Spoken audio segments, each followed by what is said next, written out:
Okay, good morning, grade 6 students. So ngayon, magkakaroon tayo ng discussion to our past lessons para sa preparation ninyo sa nalalapit na second monthly examination. So I hope that this video will help you to review and maalala nyo kung ano ba yung mga na-discuss natin nung mga nakaraang araw. Okay, so let's start.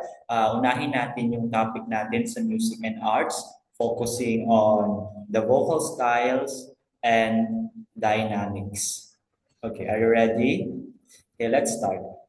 So, first is vocal style. Kapag sinabi nating vocal style, it pertains to the manner in which a singer delivers their voice in distinctive manner. So, kapag sinabi nating vocal style, it's the way of the artist or the singer on how he or she delivers their voice. So, dito may mga tao na kapag kumanta ay tunog theater.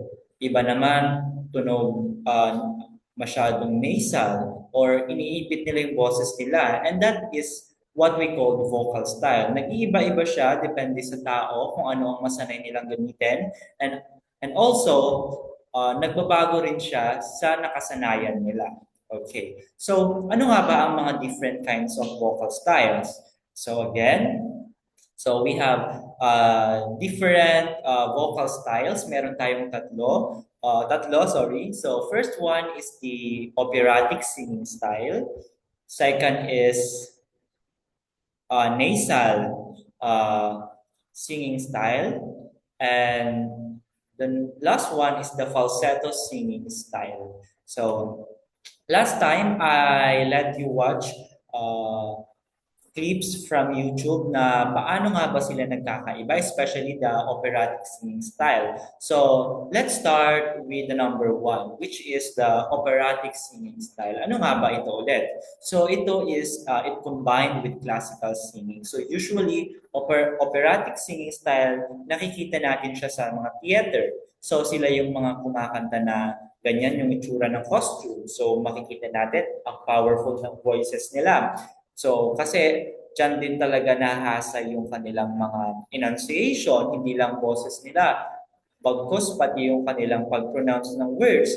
So, a lot of Filipinos sikat sa pagdating sa operatic singing. Like, we have Lea Salonga, Rachel Ango, at marami pang iba. So, meron tayo rito mga voices na ginagamit sa usual na ginagamit sa operatic singing style. So, meron tayong number one is for this in the upper left side ng screen natin, yan yung mga female voice. And sa lower naman, yan naman yung tinatawag natin male voice. So, meron tayong three common voices or level of voices, kung gaano kataas, kung gaano kababa. We have the soprano, it is the highest female voice, the mezzo-soprano, the middle part, or usually the most common. Kasi mezzo-soprano, hindi gaano kataasan, hindi rin gaano kababaan. So it is the most common type of voice for women. And lastly, we have the contralto or the lowest naman. So ito yung mga boses ng mga babae that are buo. So they are mababa. So again, so what are the three types? Okay, very good. The soprano, the highest, mezzo soprano, the middle or the most common, and contralto, the lowest voice of female. Okay, then we have for male. So, iba naman ang tawag sa kanila. Pero, pwede natin silang i-compare. When we say the highest voice for male category is tenor. The middle or the most common voice for male is called baritone, and the lowest is bass. So we can say that soprano and tenor are just the same in terms of the highness. We also have baritone and mezzo-soprano and as well as contralto and bass. So pantay lang sila, nagkaiba lang ang tawag sa babae at sa lalaki.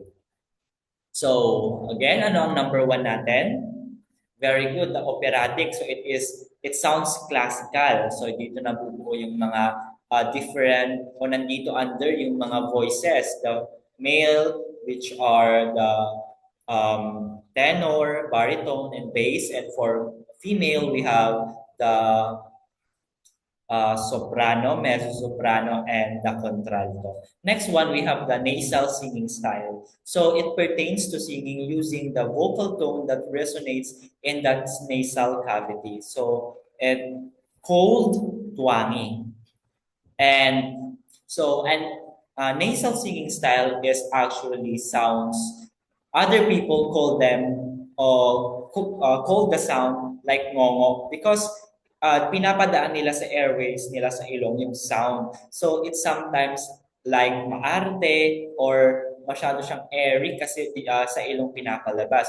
So there are singers that enjoy singing this kind of style, and there are also people who hates hearing this kind of singing style. So nasa tao pa din nga kung paano nila yun. Pero ito ay isang style where people or artists or singers use their nasal cavity to resonate the sound, kaya naging siyang twangy. Or sa layman's term, tinatawag din siyang ngongo.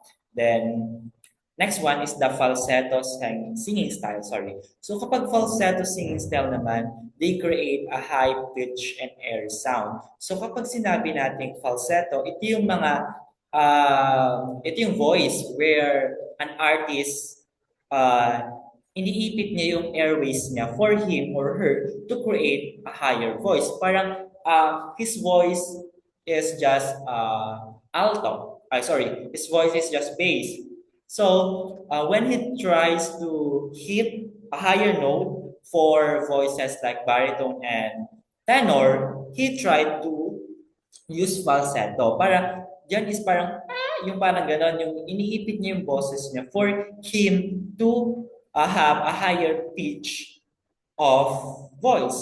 So, hindi niya maabot, kaya ang gagamitin niya po ay falsetto. And there are a lot of singers nowadays that do falsetto. So, yeah, sometimes it's good, but if you use falsetto in your singings, na ganun na lang, pangit na rin siya pakinggan. So, it's good na may combination ka din. So, hindi lamang siya falsetto. So, role of music in our culture, of course, our music is part of our culture and it is a way for preserving heritage. So, because sometimes music includes our practices, kung ano yung mga nakasanayan natin, nasa music siya, especially yung mga makalumang music. And also, it shaped modern society. So, nakakatulong din siya to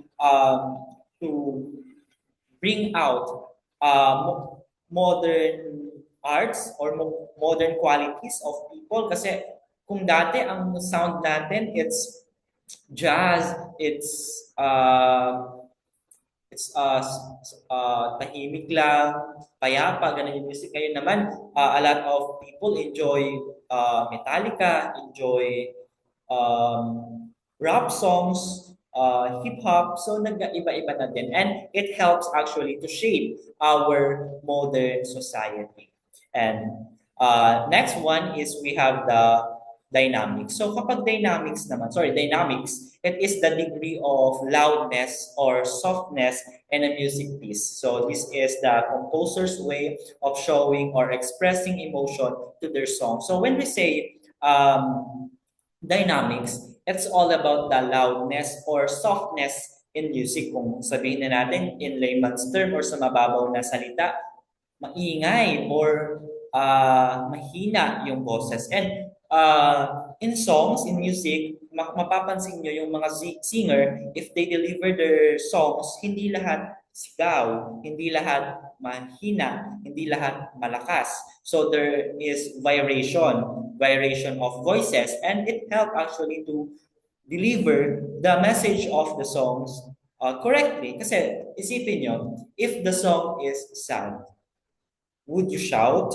Lalakasan mo ba yung boses mo? Di ba hindi? So, ang boses mo pwedeng pabulong, mahina, mga ganon. Pero kapag you're angry or you're excited, you're very happy, so if you feel ecstatic, then you may shout, yung boses mo napakalakas kasi that shows the emotion of being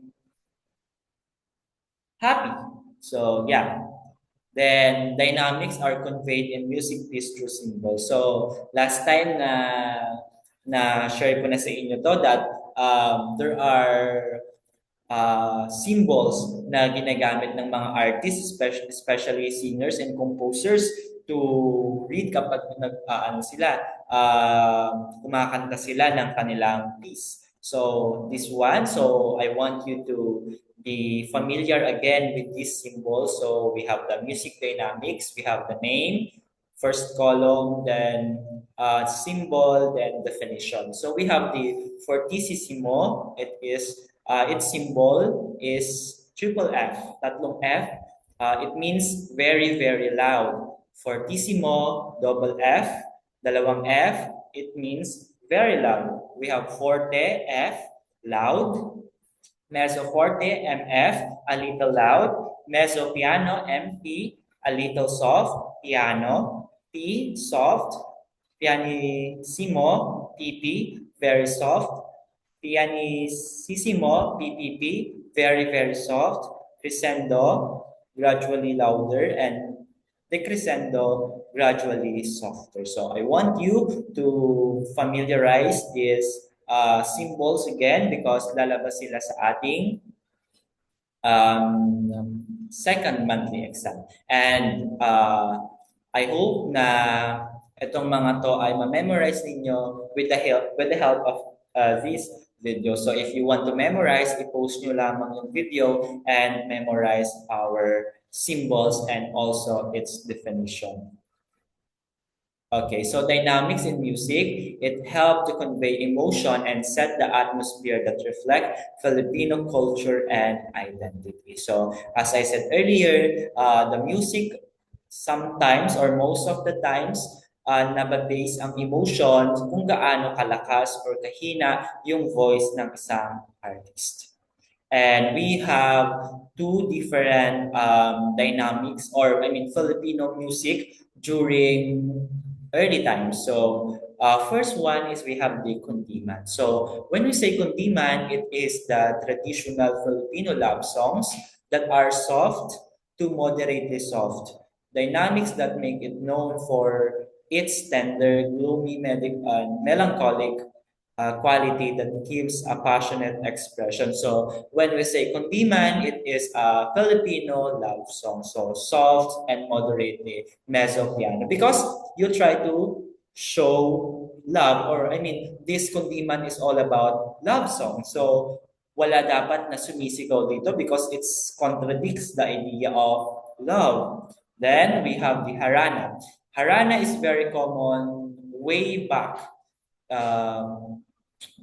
nung araw, nung mga panahon ng mga lolo at lola natin. So, traditional Filipino serenade often starts with a soft voice, gradually to moderate loudness that helps maintain an intimate and romantic atmosphere. So, like the first one, the harana is the same in terms of dynamics. So, first soft, or the piano, and mezzo forte, which is moderately loud. So, pareho sila na hindi sila gumamit ng very, very loud or fortissimo na very loud because they intend to show affection. They intend to show love. So, ang love, di ba, it's very peaceful. It's very tahimik. So, it's payapa. So, it uses, they uses soft to moderate loudness. So, next, we will discuss about our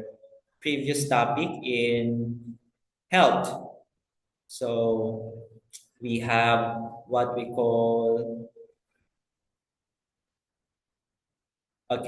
myth and facts about changes during adolescence. So the white part, it says during adolescence. So of course, our body changes. Our body undergoes different alteration as we go on in our life. So kung mapapansin nyo, yung bata kayo, ang liliit natin. But now that we grow older, kahit papano, mas tumatangkad tayo and there are developments in our body. So here we will discuss the myth and facts of changes. Ano nga ba yung myth or the hindi totoo o paniniwala lang, baseless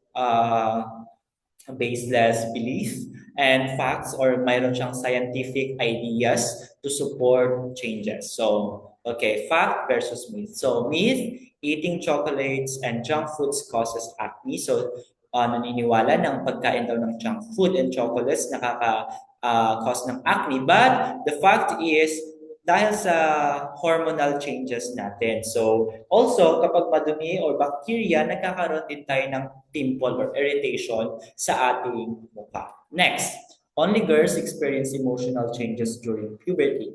Okay, so it's not real that only girls kapag maybe because people say because of their menstruation, but that's not real kasi even the boys, we boys, nagkakaroon din tayo ng emotional changes as we developed. Next, taking a bath during menstruation is harmful. So, idea, especially our lolas, o lolas, mga nanays natin, they think na taking bath during menstruation is bad. But imagine how irritating it is kapag ganun, di ba, parang naglalangkit siguro yung mga girls. So, it's okay to take a bath during menstruation because it maintains good hygiene, and comfort. Next, boys do not need to practice good personal hygiene. So, no need to discuss it anymore. So, we have to practice good personal hygiene because there are changes in our body and our sweat glands produce more oil and nagpapawis tayo ng malala kaya prone tayo sa mga odors. So, nangangasim na tayo. So, we use deodorant or antiperspiration na mga cream or serums. Next, if you are short during adolescence, you will never grow taller. So, it's not real. So, meron tayong changes in terms of our height and if you are short during your pagkabata, pwede ka pang mas tumangkad. And ganun yun. At pero hindi naman iisa lang ang pace ng yan. Pwede kang tumangkad later years. Pwede naman yung iba, tatangkad sila 11, 12, tatangkad na sila sa prior years ng adolescence. Yung iba naman nasa late, like 17, 18, 20s, gano'n. So, magkakaiba. Pimples mean your face is dirty. So, hindi lamang is pwedeng maging cause yung dirtiness ng mukha mo o yung mga ginagamit mo like pillows, pillowcase, towels na pinupunas natin sa mukha. But sometimes it's because of hormones. Hindi nakaka-penetrate ng maayos yung ating mga oil o yung pawis natin. So, because of that, nagkakaroon ng inflammation or pamamaga. Next one, skipping meals helps you lose weight safely. So, please, if you want to lose weight, kung gusto nyo natin magpapayat, dapat hindi natin binibigla. It's a process. It's not a one-day process na gusto mong pumayat, hindi ka kakain ng buong araw, ng buong linggo, hindi yon. Kasi kawawa yung katawan mo, pwede kang magkasakit. So, it's a process. So, pwede mong magkaroon ng healthy diet, bawasan yung kanin, bawasan yung pagkain ng mga matatamis, and you do exercise regularly.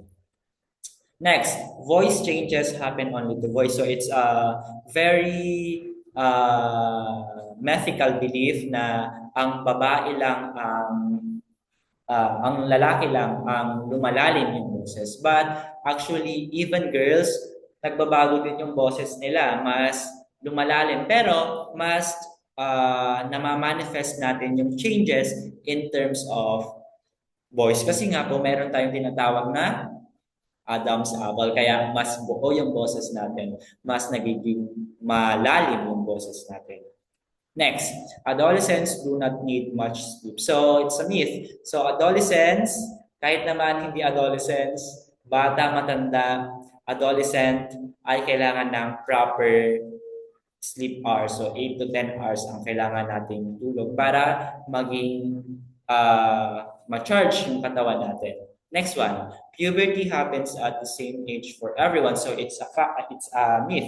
So although there is a bracket for adolescent, meron tayong years na nandoon para sa adolescents, pero hindi yung changes pare-pareho tayo ng change. For example, si Peter, tumangkad siya 17, dapat si Paul tatangkad din ng 17 years old. So hindi pwedeng mauna si Peter, susunod si Paul. Or for example, si Glenn, di ba? Sobrang tangkad ni Glenn.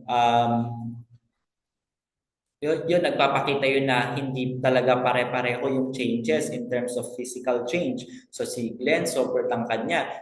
Maybe next year ang tatangkad naman si Joseph. So iba-iba talaga tayo ng pace or iba-iba tayo ng time sa pagtangkad natin. So here, we will discuss the different dimensions. So we have 5 dimensions that nagbabago during adolescence. So first one is physical. This is the easiest dimension because it is outside. So nakikita natin merong manifestation talaga na nagbabago. So your body grows rapidly, known as growth spurt. This rapid and intense increase and the rate of growth is controlled by your endocrine system. The release of hormones from your endocrine glands is responsible for the physical changes that happen. So tinatawag nating growth spurt, yung biglaang pagtangkad natin, and it's because of hormones. So naglalabas ang ating endocrine glands, specifically pituitary gland at iba pang mga glands para mas tumangkad tayo or mas mag-improve yung body natin physically. So changes in voice deepens, larynx enlarges, shoulder broaden, lumalawak yung shoulders, sperm production, facial and chest hairs appear. So like me, I have facial hair. So in your later years, magkakaroon na rin kayo ng mga facial hairs.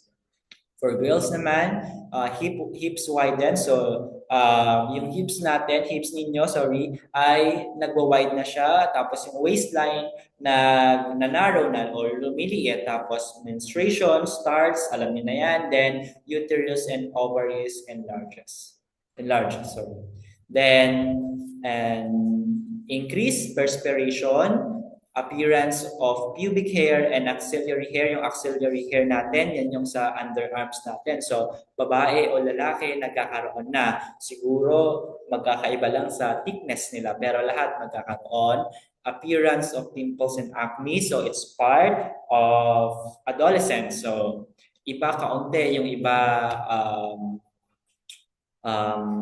medyo marami, pero huwag kayong mag-alala kasi it's just a phase, part lamang yan. So, huwag kayong mag-alala. Then, is external genital organ enlargement. So, alam niyo na din yan. Na-explain ko na yan last meeting na nagbabago na rin yung ating mga mga private parts.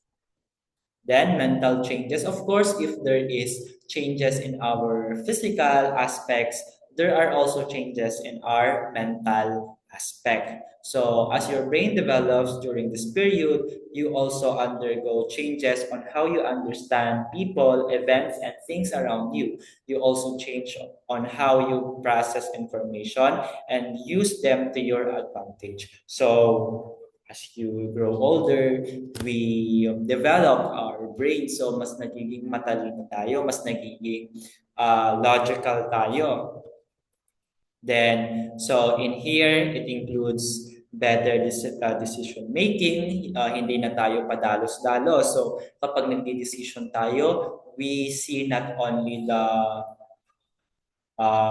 short-term effect, pero nakikita din natin yung epekto. Dapat makita natin yung epekto in the long run. Better reasoning skill, alam na natin maging hindi philosopher, maging i-express yung reasons. Then, improve planning skill. Alam na natin magplano, kung anong gagawin ko, kung ano ang dapat kong unahin. Then higher order thinking skill, alam na natin gamitin yung ating mga metacognition o yung alam na natin kung paano dapat mag-isip, better criticism and judgment, alam na natin kung paano dapat humusga, kung paano dapat i-criticize yung isang tao, hindi na dapat, o isang bagay, sorry. Then, improve focus and multitasking skill. So, dito, tulad ng sinabi nyo dati, kung dati, isa lang ang kaya niyong gawin. Ngayon naman, pwede na kayong mag-cellphone habang kumakain. So that's example of multitasking. Pero masama yun, that's bad. Pag ganun dapat, i-respect natin yung foods na binigay sa atin ni God. Okay, next, the emotional changes. Teenagers like you are generally better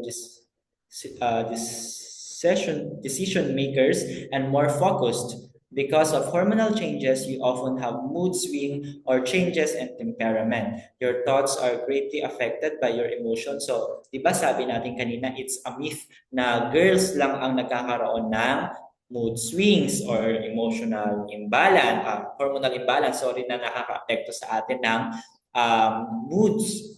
So dito, pareho, babae, lalaki nagkakaroon na ng moods. Pero, syempre, mas grabe ang mood swings ng mga babae if they have menstruation. So, yun. Then, concerned with your appearance. So, you try to concerned with your appearance. Nagtatanong ka na, bakit ganito, bakit ganyan? Then, pressure of for acceptance. So, you want to be accepted in a group. So, feeling mo kapag hindi ka belong, yun, nararamdaman mo siya, risky behaviors among boys. Sorry. So dito, nagkakaroon ng mga risky behaviors. Dito na nagsimula ang mga boys na, ano yon? Yung mga pagtakas, yung mga gumagawa ng extreme activities, yung bikings, yung mga ganon. Then, intimacy with friends. So nagkakaroon na sila ng intimacy with their friends.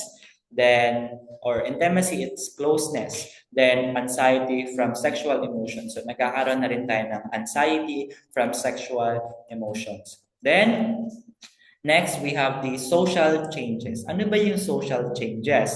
So, in social changes, di ba sabi natin last time, it is how you interact with people around you, or it is the relationship you have with other people. So in here, you start to develop your value system.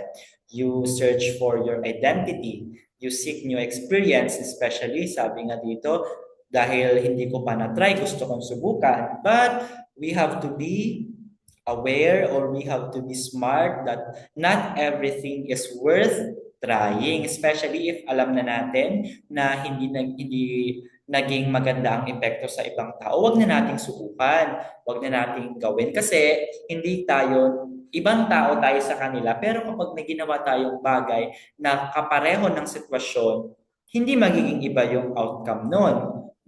Next one, especially if gumawa tayo ng masama. Alam niyo na yun, yung mga paninigarilyo, pag-inom ng alak, masama yun kasi pwede tayong magkasakit.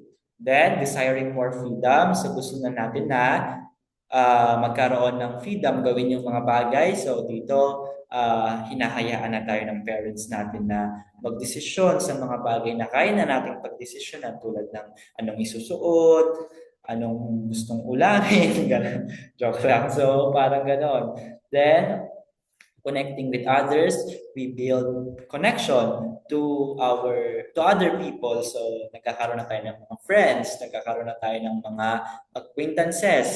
So, alam na rin natin paano makihalubilo ng tama sa ibang tao. Then, exploring sexual identity. So, alam na natin to, may mga tao na nag-explore in terms of their sexuality. So, last time, mayroon nagsabi sa inyo na they are bisexual. So, that is an example of exploration in terms of their sexual identity.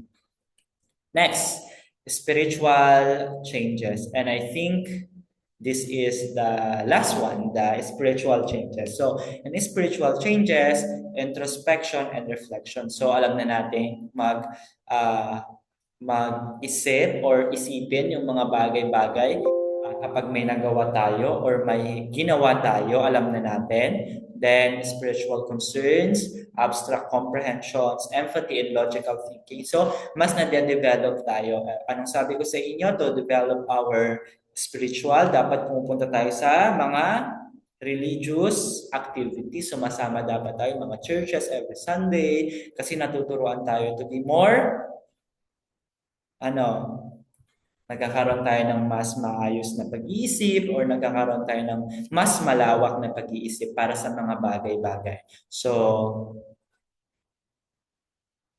these type of changes comes along with your mental, emotional, and social health. But this does not mean that spiritual changes will occur only during adolescence, wherein several changes will happen. So, spiritual changes may happen in adolescence, but also in later years. So, kasama siya ng mental, emotional, and social health natin. So, that's it for today. I hope that you remember our past lesson with the help of this very short discussion. So I hope everyone is safe and see you on Monday. Hopefully may pasok na tayo kasi masyado nang matagal ang ating bakasyon. So yun lang. I hope you learned something.